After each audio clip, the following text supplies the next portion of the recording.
todopoderoso, o sea que todo lo puede, no hay nada, no hay imposibles para Dios. Así lo dice Él y nosotros lo creemos porque además lo hemos visto. El tema de la familia es muy hermoso, hermanos.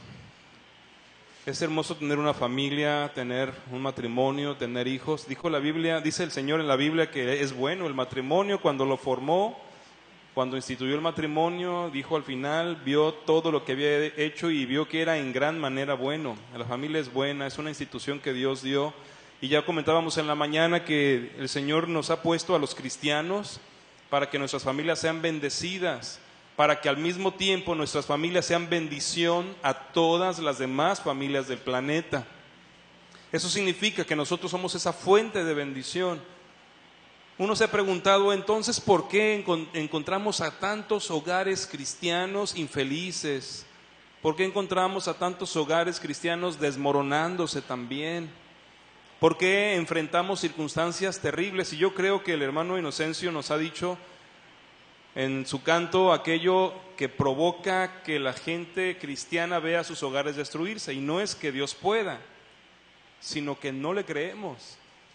No le creemos a Dios que Él puede. Los matrimonios cristianos que llegan al divorcio es porque dicen ya no se puede hacer nada.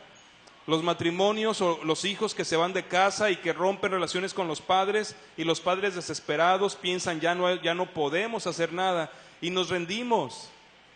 Y es que, hermanos, el sufrimiento en el mundo es algo que necesitamos aceptar. Con tristeza debo decir que el Señor me mostró y me enseñó cómo se pueden vivir los problemas en la familia.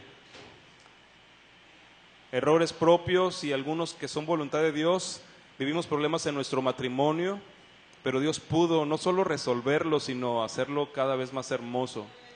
Tuvimos problemas con nuestras hijas, en su rebeldía, en su anhelo de buscar independencia, y el Señor nos dio la sabiduría y la paciencia para darnos cuenta que Él puede transformar los corazones.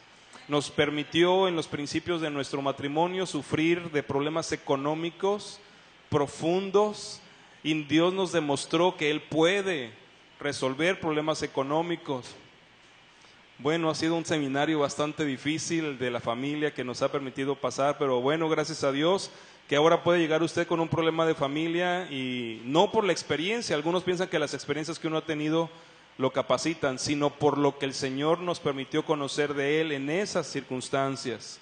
Debemos entender que en la familia hay sufrimiento, en la familia hay pérdidas, y uno trata de entenderlas, hermanos, y en los momentos en los que pasamos por esos tiempos difíciles es muy complicado entender las circunstancias y entender a un Dios que ama y que nos permite pasar por esos sufrimientos. Quiero invitarle a buscar en el Evangelio de Juan, en el capítulo 11, y vamos a leer juntos esta hermosa historia llena de dolor y de tristeza, pero que tiene un final feliz. Y vamos a hablar de una experiencia de una familia cristiana que, a pesar de ser cristiana, pasó por un momento difícil, un sufrimiento terrible. Pero no solamente vamos a ver a la familia en medio de este problema o de esta pérdida, vamos a ver a Jesucristo obrando en medio de la familia cuando hay pérdidas. Y ese es el tema de esta noche, cuando hay pérdidas en la familia. Voy a invitarle en el Evangelio de Juan capítulo 11, vamos a ponernos en pie y vamos a leer del versículo 1 hasta el versículo 44. Vamos a leer toda la historia y vamos a leerlo alternadamente. Yo quiero invitarle en el nombre del Señor que mientras lee la palabra preste atención, no a la historia, sino al hecho, al evento. Analice el corazón de Cristo, el corazón de María, el corazón de Marta. Analice toda la circunstancia para que pueda entender este mensaje. Vamos a leer alternadamente, del 11 hasta el 44. Estaba entonces enfermo uno llamado Lázaro de Betania, la aldea de María y de Marta, su hermana. María, cuya hermana Lázaro estaba enfermo, fue la que ungió al Señor con perfume y ungió los pies con sus cabellos. Enviaron pues las hermanas para decir a Jesús: Señor, he aquí el que amas está enfermo. Oyéndolo Jesús dijo: esta enfermedad no es para muerte, sino para la gloria de Dios, para Y amaba Jesús a Marta, a su hermana y a Lázaro.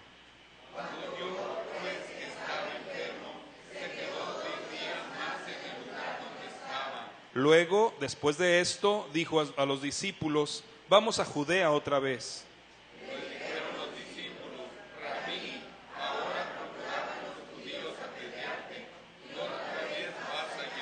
Respondió Jesús: ¿no tiene el día 12 horas? El que anda de día no tropieza porque ve la luz de este mundo, pero el que anda de noche tropieza porque no hay luz en él. Dicho esto, les dijo después: nuestro amigo Lázaro duerme, mas voy a despertarle.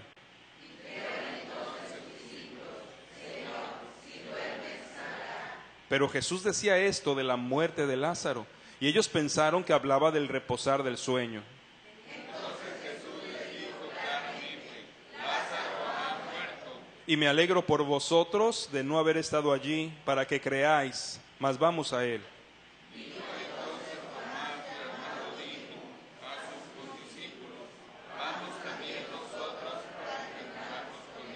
Vino pues Jesús y halló que hacía ya 4 días que Lázaro estaba en el sepulcro.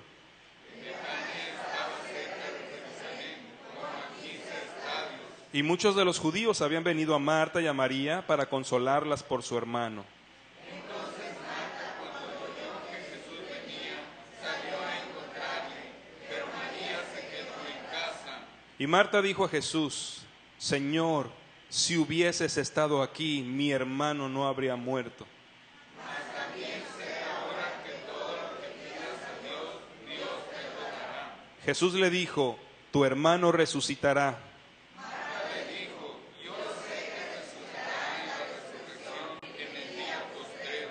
Le dijo Jesús: yo soy la vida, el que esté muerto vivirá.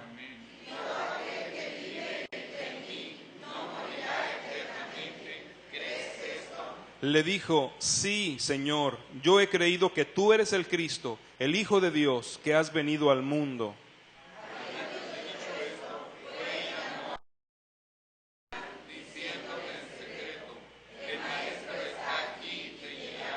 Ella, cuando lo oyó, se levantó de prisa y vino a él.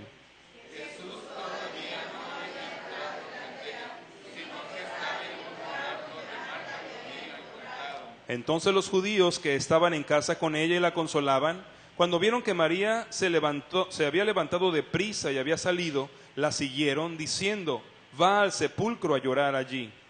María, cuando llegó a donde estaba Jesús, al verle se postró a sus pies diciendo: Señor, si hubieras estado aquí, no habría muerto mi hermano. Jesús entonces, al verla llorando, y a los judíos que la acompañaban, también llorando, se estremeció en espíritu y se conmovió. Y dijo: ¿dónde pusiste? Le dijeron: Señor, ven y ve. Jesús lloró. Dijeron entonces los judíos: mirad cómo le amaba. Y algunos de ellos dijeron: ¿no podía este, que abrió los ojos del ciego, haber hecho también que Lázaro no muriera?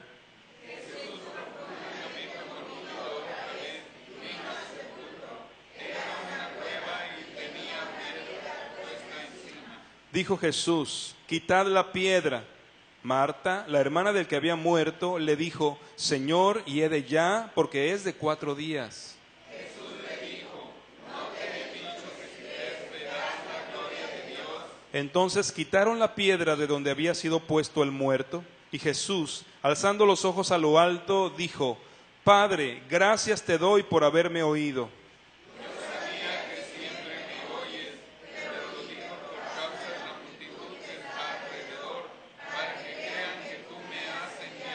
Y habiendo dicho esto, clamó a gran voz: Lázaro, ven fuera. Y el que había muerto salió, atadas las manos y los pies con vendas, y el rostro envuelto en un sudario. Jesús les dijo: desatadle y dejadle ir. Padre, en el nombre de Jesús, quiero rogarte de manera muy especial. Úsame, Señor, para darle a tu iglesia, darle a las familias palabra de fe y esperanza para sus momentos difíciles. Quiero rogarte, Señor, que tu palabra poderosa dé libertad, de consuelo, de paz y sobre todo, Señor, de victoria sobre el duelo, sobre el sufrimiento y sobre lo que no entendemos de ti. Te lo pido en el nombre de Jesús. Amén. Siéntese, hermano, y debo adelantarle. No tengo todas las respuestas, de hecho no tengo muy pocas sobre la razón por la que Dios permite los sufrimientos. Muy pocas respuestas puedo darle sobre cómo puede usted salir de un momento de un sufrimiento muy grande. Sin embargo, lo que quiero mostrarle son algunos principios que no debemos olvidar. Nunca, pero especialmente cuando estamos pasando por un momento difícil en la familia, un problema, una pérdida, cuando hay algo que nos está provocando sufrimiento. Quiero pedirle que sea consciente de estos principios, si puede apuntarlos para que usted pueda recordarlos durante su momento de sufrimiento, porque terminará ese momento y cuando termine que usted salga victorioso. ¿Me entendió?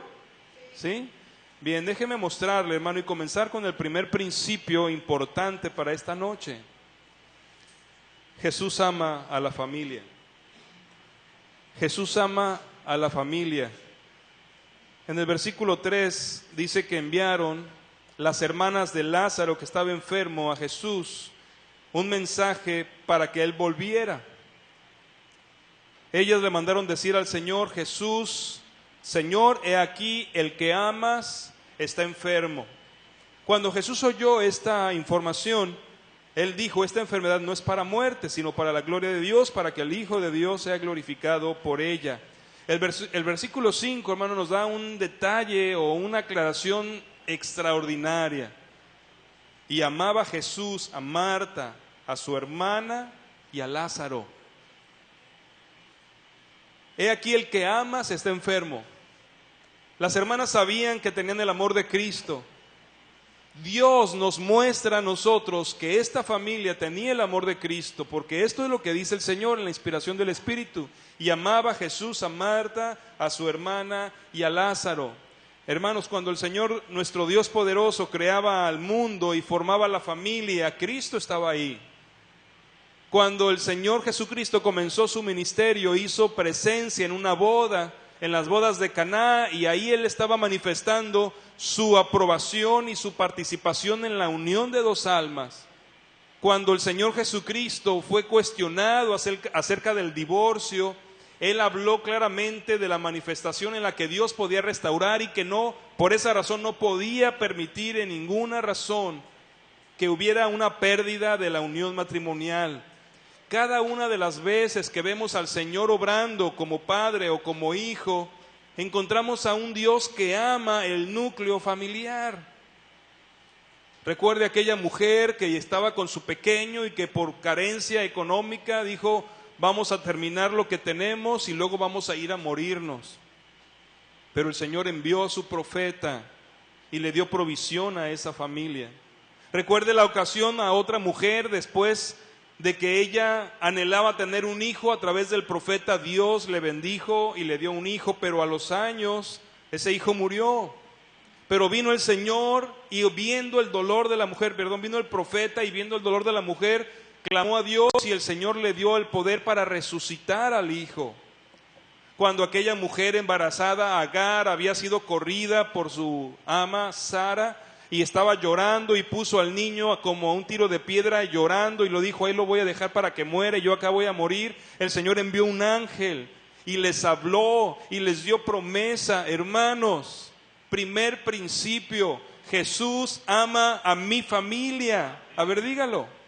Jesús ama a mi familia. Usted no está registrado en la Biblia, pero estoy seguro que rascando, escarbando, o tal vez ya lo trae muy fresco, pero usted tiene recuerdos de momentos donde el amor de Cristo se manifestó claramente en su familia. Entonces usted tiene que determinar en medio de una buena situación y en medio de una mala situación este primer principio: Jesús ama a mi familia. No importa lo que esté pasando, no importa si tenemos carencias y sufrimientos, no importa incluso si pareciera que Jesús, Dios, están lejos de ese momento. Jesús ama a mi familia. ¿Usted cree eso? Entonces explíqueme lo que sigue, por favor. Dice el versículo 5: 6, cuando yo, hablando de Jesús, cuando yo pues que estaba enfermo, y déjeme ponerle un tono, pero no es bíblico, ¿verdad? Se quedó 2 días más en el lugar donde estaba. No es bíblico, eso yo se lo puse. Lázaro era un hombre que Jesús amaba. Él amaba a la familia. Le llega la información desesperada de las hermanas: el que amas, tu amigo, ese que amas, está enfermo. Jesús era sanador, lo conocían como el que sanaba a los enfermos. Y luego dice la Escritura: cuando yo que estaba enfermo, todavía se quedó 2 días ahí donde estaba. ¿Qué pasa? No borre el primer principio todavía, por favor. Jesús ama a la familia. Pero nos encontramos con que cuando ve un proceso de sufrimiento, Jesús no aparece. Jesús no aparece en ese momento. Y luego nos encontramos a Jesús después de unos días diciendo: Lázaro está dormido. Si está dormido no hay problema, entonces ya está mejor. Lázaro está muerto y todavía Tomás: sí, vámonos a morir también nosotros con él. Llega Jesús con Marta y le dice: tu hermano resucitará. Sí, yo sé que resucitará en el día postrero. ¿Qué nos enseña todo esto? Principio número 2. No trate de entender el silencio del Señor. No trate de entenderlo. Mire, siempre que sufrimos una cuestión familiar, un problema en el matrimonio, la pérdida de un ser querido, problemas con los hijos, rebeldía en el corazón de ellos, uno le dice al Señor como cristiano: Señor, somos tus hijos, estamos aquí para ser bendecidos y ser bendición. ¿Por qué permites que pase esto? La pregunta que Marta y María le hicieron por separado cuando se encontraron con Jesús es bien entendible por usted y por mí, ¿no es cierto? Si tú hubieras estado aquí, no hubiera pasado esto. Si hubieras llegado a tiempo, no estaríamos sufriendo lo que estamos sufriendo. Pero hermanos, todo esto donde uno se da cuenta que Jesús les está diciendo algo y los discípulos no entienden y Marta no entiende, nos enseña algo. No trate de entender el silencio del Señor. ¿Por qué? Porque no lo va a entender. Pero el principio número 2 debe estar o enviarnos de regreso al principio número 1. Ahora escúchelos juntos. No trataré de entender el silencio de Dios, pero Jesús ama a mi familia. A ver, ¿puede decirlos juntos? No trataré de entender el silencio de Dios, pero Jesús ama a mi familia. Hermanos, yo también hice mi gran lista, la sigo haciendo, preguntando muchos porqués, pero trato de callarme y no esperar una respuesta, porque no la voy a entender.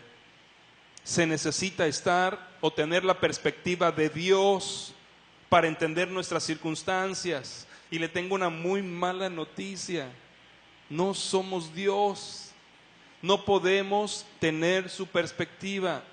Lo más que podemos hacer es confiar en que Él ama a mi familia. En el curso Mi Experiencia con Dios, el hermano Henry Blackaby comparte la experiencia que tuvieron con su hija Sarita, muy jovencita, le dio cáncer. Y ellos estuvieron orando y la hija se iba consumiendo y él nos comparte. Finalmente el Señor hizo el milagro y la sanó. Le cuento el final para que no sufra más. Pero dice la Biblia que ese tiempo de tratamientos, de quimioterapia, fueron muy difíciles para ellos y que él determinó en su corazón: no voy a ver esta situación desde mi vista, sino voy a verla desde la perspectiva de Dios. Algo realmente importante él va a hacer.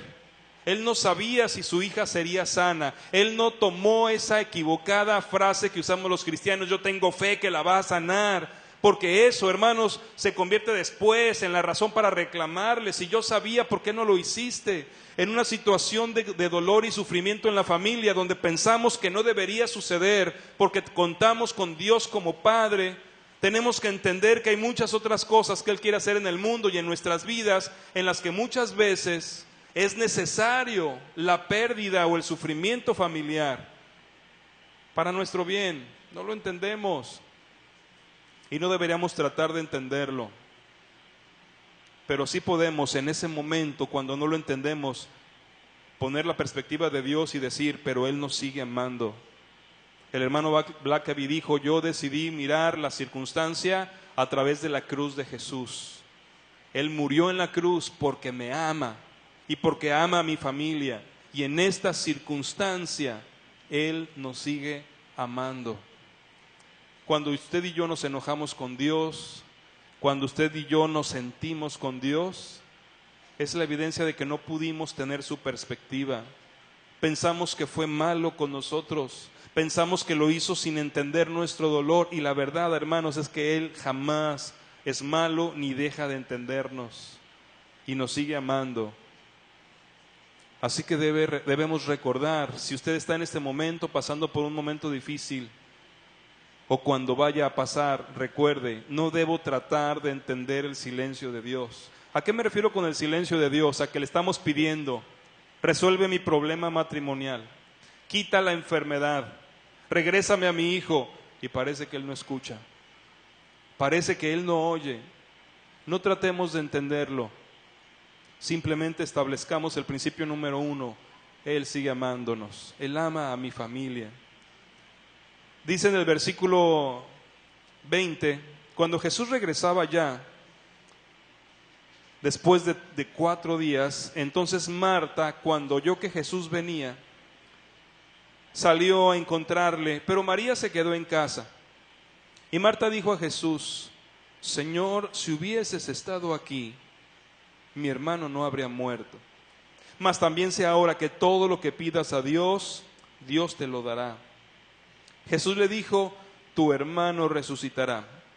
Marta le dijo, yo sé que resucitará en la resurrección, en el día postrero. Le dijo Jesús, yo soy la resurrección y la vida. El que cree en mí, aunque esté muerto, vivirá. Y todo aquel que vive y cree en mí, no morirá eternamente. ¿Crees esto? Le dijo, sí, Señor, yo he creído que tú eres el Cristo, el Hijo de Dios, que has venido al mundo. Principio número 3, para el momento de sufrimiento en la familia. Jesús aún tiene algo que hacer. Escuche ese principio porque es el más difícil de creer. Sí podemos aceptar que Él nos ama. Bueno, tal vez podemos aceptar incluso de no tratar de comprender su silencio. Pero Jesús, en medio del problema que enfrentamos en la familia y que nos produce tanto dolor, aún tiene algo que hacer. Y usted puede decirme, oiga, pero es que ya murió, ya está muerto, ya se está su cuerpo consumiendo. Bueno, aún después de aquello que pensamos que es donde no hay solución, como la muerte, Jesús aún tiene algo que hacer. Jesús llegó, hermanos, y Él estaba hablando de lo que iba a hacer, del milagro que iba a realizar. Tu hermano resucitará, le estaba anticipando lo que iba a hacer. Marta no estaba comprendiendo, ella pensaba que le estaba diciendo esas palabras de consuelo de que después nos vamos a volver a ver en el cielo, como le decimos nosotros. Pero Jesús estaba hablando de otra cosa, Él estaba hablando de algo imposible que iba a realizar. Y eso nos debe dar la esperanza, hermanos, que si Jesús aún puede hacer cosas después de la muerte, significa que la situación que estamos viviendo en la familia no está totalmente perdida o no está totalmente muerta. La enseñanza que Jesús le dijo a María es algo que en cuanto a la familia debemos recordar. ¿No te he dicho que si crees verás la gloria de Dios? Ya me fui a la última frase que le dijo. Todo aquel que vive y cree en mí no morirá eternamente. ¿Crees esto? Esa es la clave. ¿Le creemos al Señor?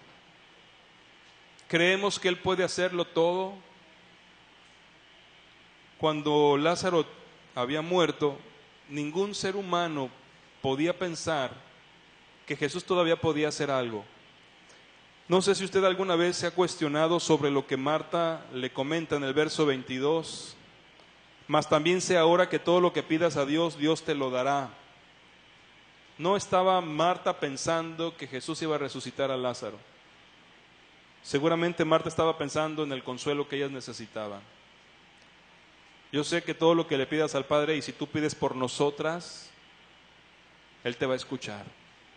Ella sabía que Él podía hacer algo por ellas, pero no pensaba que podía hacer algo imposible por ellas, dar vida a alguien que ya había muerto. Y Jesús le dijo esas palabras: el que cree en mí, todo aquel que vive y cree en mí, no morirá eternamente. Hermano, cuando usted y yo creemos en el Señor, el final nunca es el verdadero final, porque Jesús aún tiene algo que hacer, pero la clave está en la pregunta que Jesús le hizo a Marta: ¿crees esto? ¿Crees esto? Cuando tenemos pérdidas y sufrimiento en la familia, qué difícil es creer que hay una solución. ¿No ha vivido eso? Qué difícil es creer que las cosas pueden volver a ser mejores. Qué difícil es creer que las cosas mejorarán. Cuando ha habido engaño en el matrimonio, cuando un hijo ha caído en la droga, cuando ha habido un problema económico y está uno endeudado y uno trata de creer y dice: ¿cómo podemos salir de esto? ¿Cómo puede Dios consolar nuestros corazones destruidos? ¿Cómo puede hacer renacer el amor en una pareja que se odia?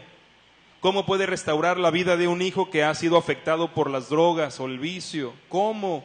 Es imposible, y es cuando el Señor nos pregunta: ¿crees que yo puedo hacer algo todavía? ¿Crees esto? Marta, hermanos, en la respuesta que da, está tratando de alimentar la fe, y creo que es suficiente, dice el Señor, con la fe del tamaño de un grano de mostaza. Ustedes harían que se mueva algo inmovible. Marta le respondió: sí, Señor. Pero usted y yo tal vez estemos de acuerdo, no le respondió exactamente la pregunta. El que cree en mí, aunque esté muerto, vivirá. El que cree en mí no morirá eternamente. ¿Crees esto? Y Marta le dijo otra cosa: sí, Señor, yo he creído que tú eres el Cristo, el Hijo de Dios, que has venido al mundo. ¿No le suena como una respuesta diferente? De esas que si usted da en la escuela lo reprueban. Porque es como si usted preguntara: ¿cuál es la raíz cuadrada de 91? Pues yo creo que el ambiente se sostiene porque el oxígeno. Nada tiene que ver una cosa con la otra. Marta no podía creer que Jesús iba a resucitar a Lázaro, pero podía creer que Él era el Hijo de Dios. Yo no sé si usted puede entender esto. Cuando pensamos en alguna cosa en particular que Dios puede hacer, nos cuesta trabajo entender que puede hacerlo por lo sobrenatural que es. Cómo levantar un muerto de 4 días, cómo sanar un cáncer que ha invadido varios órganos, cómo restaurar un matrimonio donde no hay amor. Uno piensa en eso y dice: no es posible. Pero si nos enfocamos no en el problema, sino en quién es el Señor, las cosas cambian. Marta no podía ver las circunstancias desde la perspectiva de Dios, pero sí podía mirar a Dios y decir: yo sé quién eres tú. Tú eres el Cristo, el Hijo de Dios. Y hermanos, es eso en donde usted y yo debemos enfocarnos, en Cristo. Si seguimos observando las circunstancias, si seguimos lamentando nuestro dolor, va a ser bien difícil que salgamos, va a ser muy difícil porque no permitiremos que el Señor haga su obra.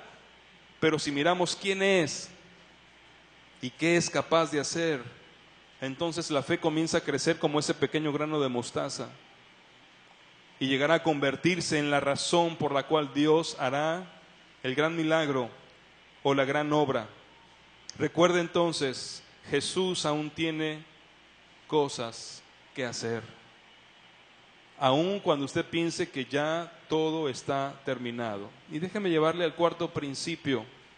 Dice el verso 28: cuando Marta oyó esto, fue y llamó a María, su hermana, diciéndole en secreto: el maestro está aquí y te llama.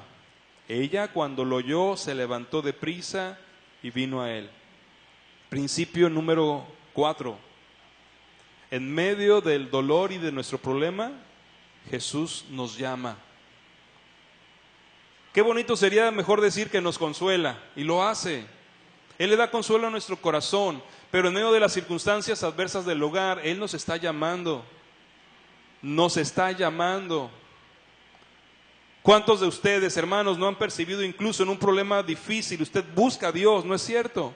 clama a Dios, se arrodilla ante Él. ¿Y cuántos incluso le hacemos promesas? Señor, si levantas a mi hija enferma, voy a ser fiel. Señor, si restauras mi matrimonio, no voy a faltar a la escuela dominical. Señor, si haces esto, haces lo otro. Nosotros estamos pensando que estamos negociando con Dios, pero la verdad es que estamos respondiendo a su llamado. Él nos está haciendo un llamado en el problema familiar. Tenemos que escucharlo y saber a qué. El llamado que Jesús le estaba haciendo a María es a tener un momento con Él. Indiscutiblemente, el primer llamado en tiempo de crisis familiar es a pasar tiempo con el Maestro. En tiempo de crisis, ¿cuánto tiempo invierte en la oración? ¿Cuánto tiempo invierte en la escritura? Yo puedo decirle que en mis momentos más dolorosos, en los momentos más dolorosos de mi vida, fue la palabra, los salmos, los que fueron sosteniendo, alimentando y consolando mi corazón. Quitando la desesperanza, borrando la desesperación, la lectura de la palabra. Y cuando venía de nuevo la incógnita, el dolor, el sufrimiento, el recuerdo a la palabra, y empezaba a disipar todo eso. Dios nos está llamando a un encuentro con Él, pero no solamente para hablar de nuestro problema, sino un encuentro en donde podamos conocerlo mejor, conocerlo tal y como es, y en ese conocimiento llegar a tener la fe de saber que puede hacer cosas extraordinarias. En medio del problema de familia, el Señor te llama. ¿A qué llamado respondemos? Quisiéramos que Él hiciera lo que pedimos, y en lugar de que Él nos llame, quisiéramos que nos escuche y haga lo que queremos. Pero tanto nos ama el Señor que aún en esos momentos nos está invitando a tener un encuentro vivo y verdadero con Él. Ese es el principio número 4. El principio número 5, verso 32. María, cuando llegó a donde estaba Jesús, al verle, se postró a sus pies, diciéndole: Señor, si hubieses estado aquí, no habría muerto mi hermano. Jesús entonces, al verla llorando, y a los judíos que la acompañaban también llorando, se estremeció en espíritu y se conmovió. Hermano, si usted no tiene subrayado ese versículo, subráyelo. Muchos nos acordamos del verso 35, ya se lo sabe de memoria. Jesús lloró, pero antes de llorar, hermanos, tal vez para usted y para mí la expresión de dolor más grande es el llanto, pero hay algo adentro que pasa antes. Y dice el versículo 33, que Jesús se estremeció en espíritu y se conmovió. El Hijo de Dios, el que sabía que iba a resucitar a Lázaro, se conmovió en espíritu, se conmovió del dolor. Principio número 5. A Jesús le duele nuestro sufrimiento. Oiga, hermano, Jesús le ama. Y si usted está sufriendo por un problema de familia, una pérdida, una situación que parece imposible, no piense que el Señor no está sufriendo, porque Él sufre con usted. Yo muchas veces me preguntaba, pero ¿por qué sufrió si ya lo iba a resucitar? Hermanos, el Señor nos ama tanto que nuestro dolor lo conmueve. Nuestro dolor lo conmueve. Así que cuando usted llora, cuando usted reclama, cuando usted sufre, el Señor está sufriendo con usted. ¿Cómo no? ¿Cómo pensar que Él pueda complacerse de nuestro sufrimiento? A Jesús le conmueve el sufrimiento, el dolor de la familia. Y llegamos al verso 35. Jesús le preguntó: ¿dónde le pusieron? La gente le dijo: Señor, ven y ve. Y entonces ese espíritu estremecido y esa conmoción le provocó llanto a Jesús. Ni siquiera la Biblia dice que en la cruz Jesús lloró, lo cual me dice que le duele más nuestro sufrimiento que el suyo. Hermano, si usted puede creer esto, sentirá consolación. Cuando usted está llorando, el Señor llora con usted. Cuando usted siente eso en el corazón que se le está aplastando, Jesús lo está sintiendo con usted, porque le ama. Entender esto además nos permite comprender que el Señor no deja pasar por alto el sufrimiento. Si Él está sufriendo con nosotros, Él ya está trabajando para aliviar el dolor, está dispuesto, no solo puede aliviar el dolor, quiere hacerlo, porque Él sufre con nosotros. Yo recuerdo que en una ocasión de sufrimiento pensé en esto. Yo sentía ganas de morirme. Y de pronto, de esas veces que el Señor lo hace pasar por estos pasajes, y yo me sentía solo en mi sufrimiento y me di cuenta que no estaba solo. Y no solo que estaba regañándome porque, ¿por qué tú debes tener fe? Tú deberías estar fuerte. No, o sea, no está haciendo eso Jesús. Está sintiendo lo que sentimos y está llorando con nosotros. Eso es amor, hermanos. Eso es preocupación por nosotros. Eso es empatía. Comparte nuestro sufrimiento. Ahora piensen esto. El que todo lo puede, sufre con nosotros. ¿No estará dispuesto a hacer algo para acabar con nuestro sufrimiento? ¿No estará dispuesto Jesús a hacer algo para acabar con el sufrimiento? Claro, hermano. ¿A quién le gusta sufrir de ustedes? Yo ya estoy sufriendo, me gustaría durar unas 24 horas sufriendo. ¿Quién dice eso? Nadie. Si Jesús está sufriendo, entonces Él prepara algo para terminar el sufrimiento. Y eso nos lleva al principio número 6. Ya llegando al versículo 38, Jesús, y vuelve a decir, profundamente conmovido otra vez. Mire, porque me imagino que en el transcurso, en el caminar de la casa a la tumba, se calmaron los ánimos o ya nomás queda uno con el... No se ríes, en serio. Sí, ya ve que cuando uno se calma así como que queda el corte de la respiración, pero acercándose a la tumba, es como pasa en las sepulturas, ¿no? Llega el momento del adiós final, del lugar donde está y como que el dolor se agolpa. Bueno, nuevamente Jesús se conmovió, estando frente a la tumba. La tumba ya estaba cerrada, tenía una piedra encima, era el 4.º día desde que había muerto Lázaro. Y llega Jesús en el verso 39 y dice, quiten la piedra. Le voy a decir el principio número 6 antes de decirle cómo lo hizo el Señor. Pero el principio número 6 es Jesús nos libera del dolor. Quitó la piedra. El Señor quita la piedra de nuestras vidas para que el dolor pueda salir.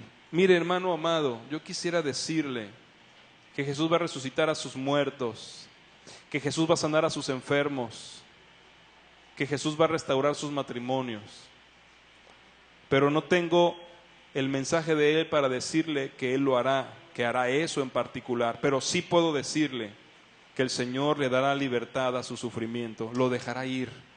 No sé cómo, pero cuando el Señor llegó aquí, en esta ocasión, lo primero que dijo fue, quiten la piedra. Marta, que estaba ahí, le dijo, Señor, ya hiede su cuerpo, ya está en putrefacción, ya tiene 4 días. Jesús le dijo, ¿no te he dicho que si crees verás la gloria de Dios? Para usted y para mí la gloria de Dios en esa ocasión fue un muerto que se resucitó. Pero la gloria de Dios, hermano, puede ser que no resucite el muerto que usted ama, pero que Dios le permita tener la consolación, la paz y la confianza de que usted podrá seguir viviendo con esa pérdida acompañada de la consolación del Señor. Esa puede ser la forma en la que se manifieste la gloria de Dios. Tal vez no volverá a casarse con la esposa que usted se divorció desde hace algunos años, a lo mejor ya se casó con otra persona, pero el Señor puede darle la paz y la tranquilidad. Esa es la libertad del sufrimiento que Él sí promete a sus hijos. Ese es el milagro que Él hará para revelarnos la gloria de Dios. No sé cuál sea en el caso propio de su familia, no sé cuál sea la forma en que verá la gloria de Dios en su problema, pero estoy seguro que si usted confía y aplica estos principios, el Señor le dará libertad del sufrimiento. Le permitirá llegar al final, porque el Señor da vida donde ya no hay. El Señor da paz donde se terminó. El Señor da esperanza donde ya no hay nada que hacer. Y eso hizo con esta hermosa familia que él amaba. Entonces quitaron la piedra, dice el verso 41, de donde había sido puesto el muerto. Y Jesús, alzando los ojos a lo alto, dijo: Padre, gracias te doy por haberme oído. Yo sabía que siempre me oyes, pero lo digo por causa de la multitud que está alrededor, para que crean que tú me has enviado. Principio número 7. Jesús siempre, el Padre o Jesús siempre nos oye. Así que, hermano, siga orando. Siga orando. El Señor le dará libertad a su dolor, pero mientras se quita la piedra y viene la manifestación de la gloria de Dios, ¿qué debe hacer usted? Siga orando, porque el Padre siempre le oye. Aunque usted no lo sienta, aunque no vea que baja una luz del cielo o baja una paloma, o pasa el milagro que está esperando, Él está escuchando su oración. Jamás se enoje con el Señor, no le aplique la ley del hielo en sus momentos difíciles, al contrario, siga clamando, porque Él siempre está escuchando nuestro clamor y se prepara para darnos libertad. El final usted ya lo sabe. Después que terminó esta oración al Padre, dice el verso 43, que clamó a gran voz: Lázaro, ven fuera. Y el que había muerto salió. Cuando estudiamos acerca del arrebatamiento, de la resurrección de los muertos, nos preguntamos cómo va a ser esa reintegración. Bueno, hermanos, Lázaro ya se estaba desintegrando, ya había comenzado a desintegrarse su cuerpo. ¿Qué hizo Jesús? Restauró los órganos. Imagínense el sistema circulatorio sin que la sangre 4 días haya corrido. Imagínense el sistema respiratorio sin que el oxígeno al cerebro, a los pulmones, al corazón haya estado alimentando. Ya estaba todo seco. Pero, hermano, analice el poder de Jesucristo para que esos órganos empezaran de nuevo a tomar vida, a tomar forma, a ponerse frescos, a bombear sangre, a recorrer sangre, a enviar oxígeno. Y donde dicen que si uno dura, 5 o 10 minutos sin oxígeno en el cerebro, ya no queda bien. Lázaro estuvo 4 días sin oxígeno en el cerebro y que quedó bien. Usted y yo tenemos que confiar en un Dios, en un Cristo que puede hacer cosas increíblemente increíbles. Restaurar un matrimonio, consolar un corazón, sanar un enfermo o permitirnos vivir la enfermedad de nuestro ser amado y llevarla hasta el final, confiando en sus promesas. Eso es lo que Él está dispuesto a hacer y puede hacerlo. Él puede hacer el milagro de resolver su problema, pero si el problema no termina como usted quiere, Dios puede hacer el milagro de sanar su corazón. ¿Cómo estaba el corazón de Lázaro? Seco y marchito, podrido. Si Jesús sanó ese corazón, puede sanar el nuestro. Esos son los milagros que Él puede hacer.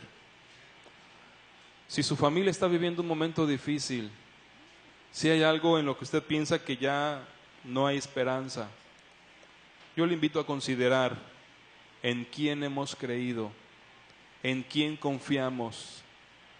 Jesús no patrocina fracasos. Él no construye matrimonios infelices. Él no está formando hogares donde hay desintegración.